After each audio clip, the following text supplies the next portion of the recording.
नमस्कार भक्तों, आपका एक बार फिर से स्वागत है हमारे चैनल भक्ति की शक्ति में। आज की इस वीडियो में हम आपको बताएंगे कि मनुष्य अपने भाग्य को कैसे बदल सकता है। तो चलो शुरू करते हैं ये एक पौराणिक कथा। जय श्री कृष्ण भक्तों। एक बार भगवान शिव ने माता पार्वती को यह गूढ़ रहस्य बताया कि मनुष्य अपने भाग्य को कैसे बदल सकता है।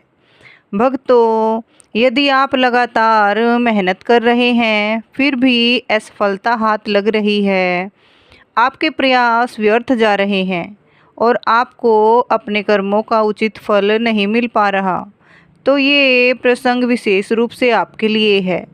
इसे ध्यान लगाकर सुनिए और अपने जीवन में आत्मसात कीजिए। एक दिन भगवान शिव और माता पार्वती कैलाश पर्वत पर एकांत में विराजमान थे। उसी समय माता पार्वती ने भगवान शिव से निवेदन किया, प्रभु, मेरे मन में एक जिज्ञासा है, कृपया करके मेरी इस जिज्ञासा का समाधान कीजिए। भगवान शिव मंद मुस्कान के साथ बोले, देवी निसंकोच पूछो, तुम्हारे मन में कौन सा प्रश्न उत्पन्न हुआ है। माता पार्वती ने कहा, नाथ, ये बताइए कि कोई व्यक्ति अपने भाग्य को कैसे बदल सकता है। यदि उसके जीवन में दुख ही दुख हो, मेहनत का कोई परिणाम न मिले और भाग्य उसकी सहायता न करे, तो ऐसे समय में वह क्या करे जिससे उसका भाग्य उसका साथ देने लगे। भगवान शिव ने गंभीरता से कहा, देवी, यह प्रश्न अत्यंत महत्वपूर्ण है। इसका उत्तर संपूर्ण मानव जाति के लिए कल्याणकारी सिद्ध हो सकता है। मैं इस रहस्य को एक कथा के रूप में तुम्हें सुनाऊंगा। इसे मन लगाकर सुनो, क्योंकि इसमें तुम्हारे अभी प्रश्नों के उत्तर समाहित हैं। माता पार्वती ने श्रद्धा से सिर झुकाते हुए कहा, प्रभु, कृपया वह कथा कहिए, मैं पूरे मन से उसे सुनूंगी। भगवान शिव ने कहना आरंभ किया, पार्वती, यह एक प्राचीन कथा है। एक बार भगवान विष्णु और माता लक्ष्मी साधु का रूप धारण करके पृथ्वी पर विचरण कर रहे थे। भ्रमण करते हुए वे एक सघन वन के समीप पहुँचे। वहाँ उन्होंने देखा कि रास्ते के किनारे एक व्यक्ति अपनी पत्नी का साथ बैठा हुआ करुणा से रो रहा है। भगवान विष्णु उसके पास गए और पूछा, वत्स, तुम कौन हो और इस निर्जन वन में इस प्रकार विलाप क्यों कर रहे हो। उस व्यक्ति ने अपने आंसुओं को पोंछते हुए उत्तर दिया, स्वामी, मैं समीप के गांव का एक व्यापारी हूँ। मेरा दुर्भाग्य इतना प्रबल है कि जो कोई भी कार्य करता हूँ वह बिगड़ जाता है। मेरी मेहनत कभी फल नहीं देती। मैंने अपनी पत्नी के सारे आभूषण तक बेच डाले हैं। मेरे परिवार ने भी मेरा साथ छोड़ दिया है और मेरा घर गिरवी रखा जा चुका है। अब जीवन से पूरी तरह निराश होकर यहाँ बैठा हूँ। मुझे लगता है कि मेरी किस्मत ही खराब है। अब मैं जीवन से निराश होकर यहाँ आकर बैठ गया हूँ। उस व्यक्ति की वेदना भरी बातें सुनकर भगवान विष्णु ने शांत स्वर में कहा, यह किसने कह दिया कि तुम्हारा भाग्य दुर्भाग्यपूर्ण है। चलो मैं खुद देखता हूँ कि तुम्हारे भाग्य में आखिर कमी कहाँ है। वह व्यक्ति कुछ उदास सा होकर बोला, प्रभु, पहले मैं खेती किया करता था, पर हर बार कोई न कोई विपत्ति आ जाती। कभी वर्षा इतनी कम होती कि खेत सूख जाते, तो कभी इतनी अधिक कि पूरी फसल बर्बाद हो जाती। इस निरंतर विफलताओं से तंग आकर मैंने खेती छोड़ दी और व्यापार का रास्ता अपनाने का निश्चय किया। लेकिन मेरे पास पूंजी नहीं थी। तब मैंने अपनी पत्नी के सारे गहने बेच दिए और जो धन मिला उससे व्यापार की शुरुआत की। प्रारंभ में कुछ आशा बंधी थी, पर व्यापार में भी निरंतर हानि होती रही। शुरुआत में परिवार के साथ दिया, लेकिन जैसे जैसे घाटा बढ़ता गया वे भी दूर होते चले गए। प्रभु, मैं जो कुछ कर रहा था अपने परिवार के लिए ही कर रहा था, लेकिन अब वे मुझे ही हमारे दुखों का कारण मानते हैं, मुझसे नज़रें चुराने लगे हैं। वह व्यक्ति रुक रुक कर बोल रहा था, मेरा एक मित्र है जिसने मेरे साथ ही व्यापार शुरू किया था। आज उसका काम बहुत अच्छा चल रहा है। जब वह हमारे घर आता है तो अपनी तरक्की की बातें सुनाता है। उसकी बातें सुनकर मेरे अपने ही मुझे कहते हैं कि उससे कुछ सीखो, उसे देखो कि कैसे सफल हुआ। वे कहते हैं तू तो निकम्मा है, तेरे बस का कुछ नहीं। प्रभु जब अपने ही ऐसा कहें तो आत्मा टूट जाती है। अब तो मुझे भी यह लगने लगा है कि शायद मेरे जीवन में कुछ भी अच्छा नहीं हो सकता। हर समय मन में यही ख्याल आता है कि मैं एक असफल व्यक्ति हूँ। कई बार तो ऐसा सोचने लगा हूँ कि जीवन ही समाप्त कर दूँ। आज इसी भावना से मैं इस वन में आया था, परंतु वह भी नहीं कर सका। इसलिए यहाँ अपनी पत्नी के साथ एकांत में बैठकर रो रहा हूँ। भगवान शिव बोले, पार्वती, उस व्यक्ति की सारी बातें सुनने के बाद भगवान विष्णु ने उससे कहा, तो यह बात है, क्या तुम और कुछ कहना चाहते हो? वह व्यक्ति बोला, महाराज, एक तो मेरा हर काम बिगड़ जाता है और दूसरा मेरा मित्र हमेशा मुझे नीचा दिखाने की कोशिश करता है। उसकी बातें मुझे बहुत परेशान करती हैं। मैं समझ नहीं पाता कि इस स्थिति में क्या करूं और क्या ना करूं।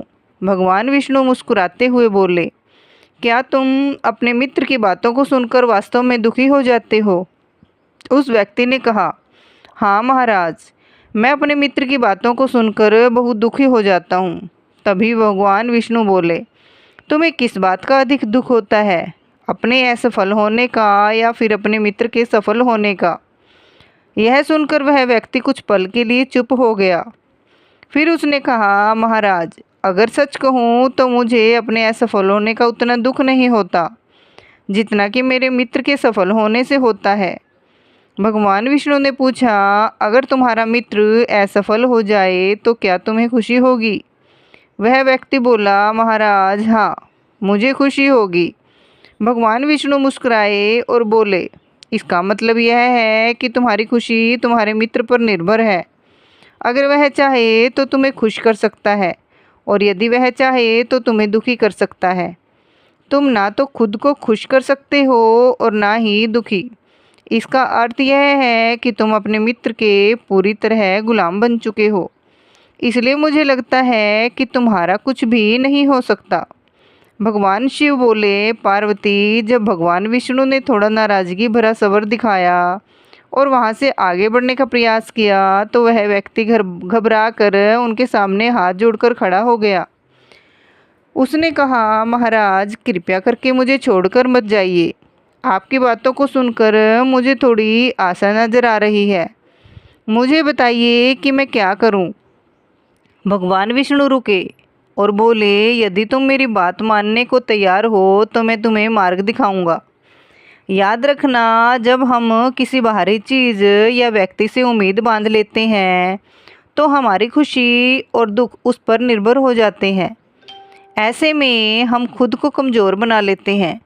इससे बेहतर है कि तुम अपने आप से आशा रखो। जब तुम स्वयं पर भरोसा करोगे और पूरी लगन और प्रयास के साथ अपने काम में जुट जाओगे तो सफलता अवश्य तुम्हारे कदम चूमेगी। याद रखो, अपनी मेहनत और विश्वास के बल पर ही भाग्य को बदला जा सकता है। भगवान विष्णु ने अपनी बात को आगे बढ़ाते हुए उस व्यक्ति से कहा, तुम्हें लगता है कि तुम्हारा मित्र तुम्हें दुखी करने आता है, लेकिन अगर तुम उसकी बातों पर विचार करो तो देखोगे कि वह गलत नहीं कहता। हो सकता है तुम्हें उसकी बातें बुरी लगती हों, लेकिन सच्चाई यह है कि वह अपने संघर्ष और अनुभव की बातें तुम्हारे साथ साझा करता है। तुम्हें उसकी बातों से जलन होती है, इसलिए तुमने कभी उस बातों पर कुछ सीखने की कोशिश नहीं की, लेकिन तुम्हें उससे जलन नहीं बल्कि आभार व्यक्त करना चाहिए। वह तुम्हें अपनी सफलता की कहानियाँ सुनाकर अनुभव सिखाने की कोशिश कर रहा है। तुम्हें उसकी बातों को ध्यान से सुनकर अपने जीवन में लागू करना चाहिए। अगर तुम उसकी सफलता की कहानियों से प्रेरणा लो और अपनी मेहनत जारी रखो तो एक दिन तुम्हें भी सफलता अवश्य मिलेगी। आज जिसे तुम अपनी बुरी किस्मत या बुरे समय कह रहे हो वह बदल जाएगा और जब तुम्हारा अच्छा समय आएगा तब तुम्हारे विचार भी बदल जाएंगे। लेकिन देखना, जब तुम्हारा अच्छा वक्त शुरू होगा तब तुम्हारा वही मित्र जो आज अपनी सफलताओं की बातें करता है तुम्हारे पास आकर अपनी असफलताओं की कहानी सुनाएगा। वह यह करेगा ताकि तुम्हें भ्रमित कर सके। तुम्हारा आत्मविश्वास डगमगाएगा और तुम गलत निर्णय ना लो। इसलिए उस समय भी तुम्हें अपनी बुद्धि का प्रयोग करना होगा।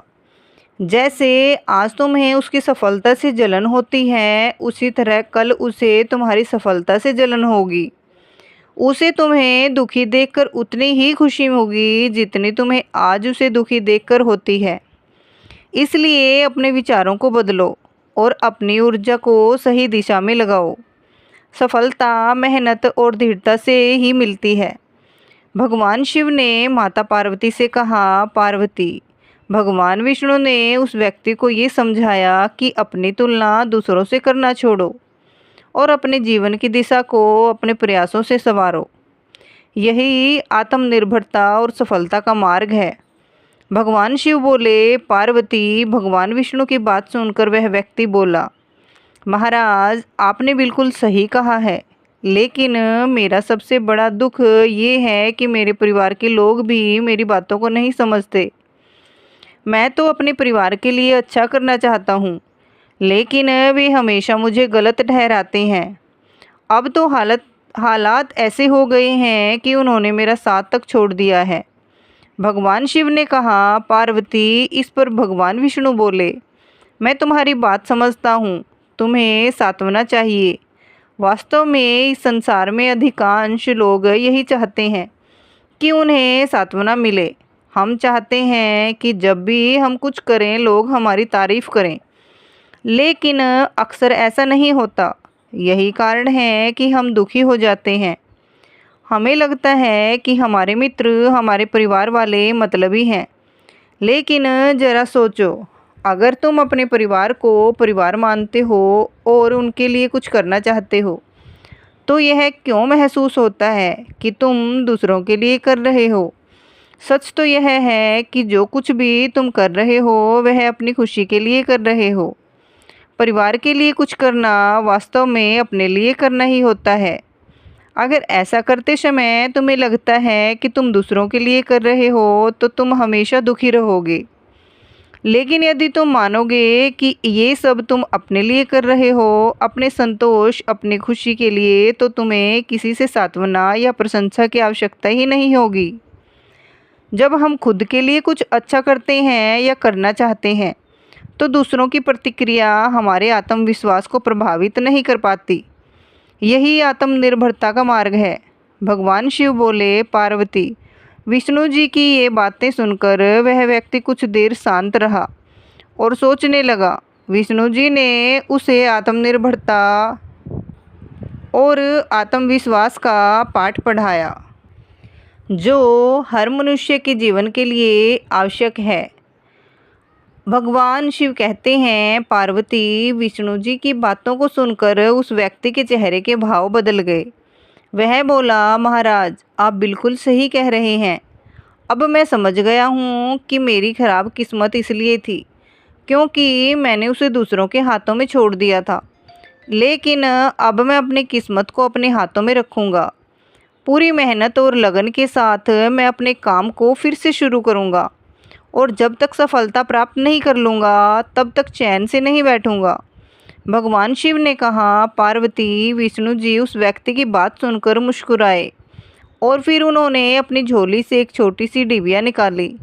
वह डिबिया उस व्यक्ति को देते हुए बोले, इस डिबिया को हमेशा अपने पास रखना। इसमें एक बड़ा रहस्य छिपा है जो तुम्हें किसी भी बड़े से बड़े दुख से बाहर निकाल सकता है। लेकिन याद रखना, इस डिबिया को तभी खोलना जब तुम्हें लगे कि अब तुम्हारे जीवन में जीने का कोई रास्ता नहीं बचा है और यह दुनिया तुम्हारे लिए पूरी तरह बेकार हो चुकी है। यदि तुमने इस डिबिया को समय से पहले खोल दिया तो इसमें लिखे हुए सभी रहस्य खत्म हो जाएंगे। इसलिए इसे संभाल कर रखना। और इसका उपयोग केवल तब करना जब कोई और विकल्प ना बचे। भगवान शिव ने कहा, पार्वती, उस व्यक्ति ने विष्णु जी को वचन दिया, महाराज, मैं आपकी बात का आदर करूँगा। जब तक मैं किसी और उपाय से अपने दुखों का समाधान नहीं ढूंढ लेता, तब तक इस डिबिया को नहीं खोलूँगा। भगवान शिव कहते हैं, पार्वती, उस व्यक्ति ने विष्णु जी के वचनों को अपनाया और नए सिरे से अपने जीवन की शुरुआत की। धीरे धीरे उसकी मेहनत रंग लाई और उसके जीवन में बदलाव आने लगा। याद रखना, समय कभी एक जैसा नहीं रहता। जैसे बुरा वक्त आता है, वैसे ही अच्छा वक्त भी जरूर आता है। लेकिन जो व्यक्ति अपने कर्मों और विश्वास के साथ खड़ा रहता है, वही अपने जीवन को बदल सकता है। एक दिन उस व्यापारी के राज्य पर पड़ोसी राज्य ने हमला कर दिया। उस हमले में पड़ोसी राज्य के राजा ने पूरे राज्य पर कब्जा कर लिया। सैनिकों ने चारों ओर लूटपाट मचा दी। व्यापारी का जो भी धन संपत्ति थी, वह सब लूट लिया गया। उनके घर में आग लगा दी गई। जान बचाने के लिए व्यापारी को अपने परिवार सहित उस स्थान से भागना पड़ा। कई दिनों तक वह अपने परिवार के साथ इधर उधर भटकता रहा। भोजन के लिए मोहताज होने के कारण पूरा परिवार भूख से परेशान था। इसी दौरान उसका बच्चा गंभीर रूप से बीमार हो गया। इलाज के अभाव में बच्चा तड़पने लगा। यह दृश्य देखकर व्यापारी का दिल पूरी तरह से टूट गया। वह सोचने लगा, अब मैं अपने बच्चे का इलाज कैसे कराऊं? मेरे पास तो खाने तक के लिए पैसे नहीं। जीवन का यह दुग्ध मोड़ अब असहनीय हो चुका है। इन हालातों ने व्यापारी को गहरे अवसाद में धकेल दिया। उसे लगने लगा कि उसका जीवन व्यर्थ है। वह सोचने लगा कि इस दुनिया में कुछ भी स्थायी नहीं है। चाहे आप जीवन में कितना भी कुछ हासिल कर लें, अंत में सब कुछ खत्म हो जाता है। जीवन जीने का क्या फ़ायदा? इससे तो अच्छा है कि मैं अपने जीवन को समाप्त कर दूं। भगवान शिव कहते हैं, पार्वती, इस निराशा के क्षण में व्यापारी ने अपने परिवार के साथ आत्महत्या करने का निर्णय ले लिया। जैसे ही वह इस घातक कदम की ओर बढ़ने वाला था, उसे अचानक भगवान विष्णु द्वारा दी गई डिब्बी की याद आ गई।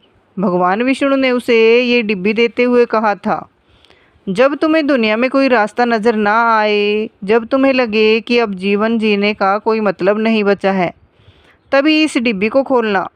इसमें जो पर्चा है उसे पढ़ना। तुम्हारा सारा दुख उसी समय समाप्त हो जाएगा। उस व्यापारी ने आत्महत्या से पहले डिब्बी खोलने का निश्चय किया, यह सोचकर कि शायद इसमें उसके जीवन के लिए कोई मार्गदर्शन हो। वह तुरंत डिब्बी के अंदर छिपे हुए पर्चे को निकालने लगा। डिब्बी को खोलते ही उसके अंदर एक पर्चा दिखाई दिया। उत्सुकता के साथ उसने पर्चा निकाला और पढ़ना शुरू किया। पर्चे पर लिखे शब्द पढ़कर जैसे उसकी आंखों के सामने से निराशा का सारा अंधकार छंट गया। माता पार्वती ने यह सुनकर भगवान शिव से पूछा, प्रभु, उस पर्चे में ऐसा क्या लिखा था जिसने उस व्यक्ति की सोच ही बदल दी?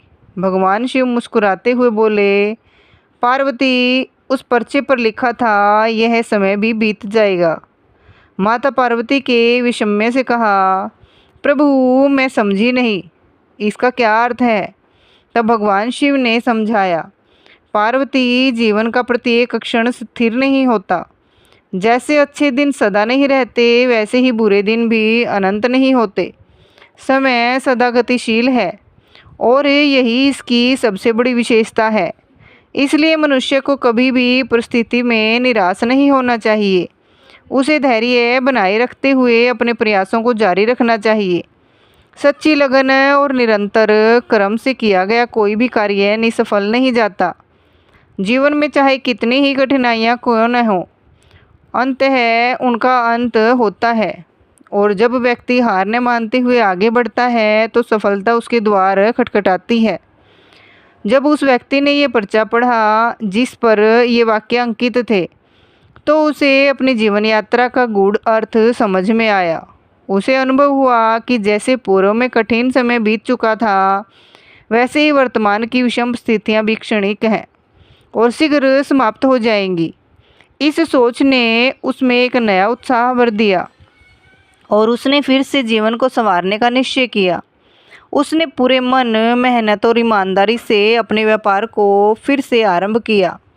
समय के साथ उसका परिश्रम रंग लाया और एक दिन वह अपने नगर का सबसे प्रतिष्ठित व्यापारी बन गया।